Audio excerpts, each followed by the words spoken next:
فاطمہ اور آپ لوگ دیکھ رہے ہو لاریب لائف اینڈ ہیلتھ۔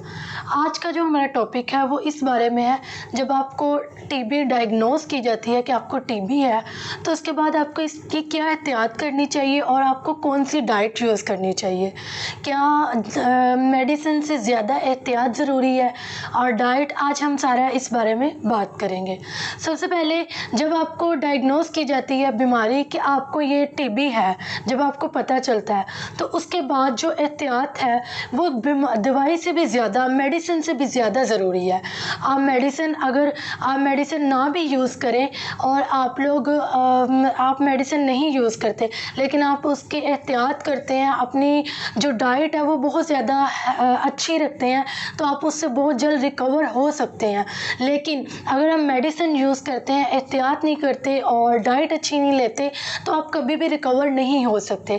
اب اس کی احتیاط کیا ہے؟ سب سے پہلے جو اس کی احتیاط ہے وہ یہ ہے کہ اس کے جو یہ بیماری جو ہے یہ چھوت کی بیماری ہوتی ہے، تو سب سے پہلے جو پیشنٹ ہے جس کو ٹی بی ہے اس کو چاہیے کہ وہ ماسک لگا کر رکھے، کیونکہ جب وہ سانس لیتا ہے تو اس کی ہوا میں جرمز شامل ہو جاتے ہیں، تو جو ارد گرد لوگ ہوتے ہیں وہ جب اپنے اندر سانس لے کے جاتے ہیں تو وہ ان کے اندر چلے جاتے ہیں اور وہ بھی ٹی بی کے مرض میں مبتلا ہو جاتے ہیں۔ اس کے بعد سب سے زیادہ ضروری یہ ہے کہ اپنی صاف صفائی کا بہت زیادہ خیال رکھا جائے۔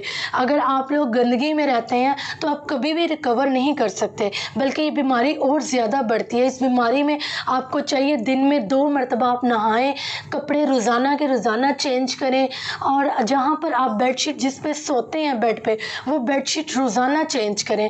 صفائی اس کی بہت زیادہ ضروری ہے، اور اس کے بعد اچھی سی اچھی ڈائٹ یوز کریں۔ ڈائٹ میں آپ نے کیا لینا ہے؟ صبح کے ٹائم ناشتے کے اندر آپ کوشش کریں 2 بوائل انڈے اور 7 بریڈ اور 7 دودھ یوز کریں۔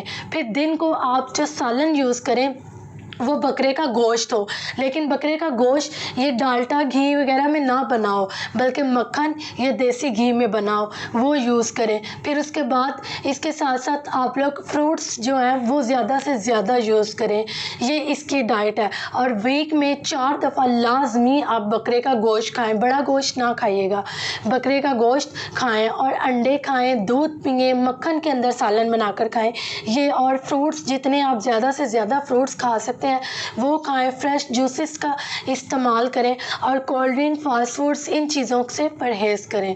تو آج کی ہماری ویڈیو اتنی تھی، اگر آپ کو اچھی لگی تو لائک شیئر کمنٹ ضرور کیجیے گا۔ آپ سے ملتے ہیں نیکسٹ ویڈیو میں، تب تک کے لیے اللہ حافظ۔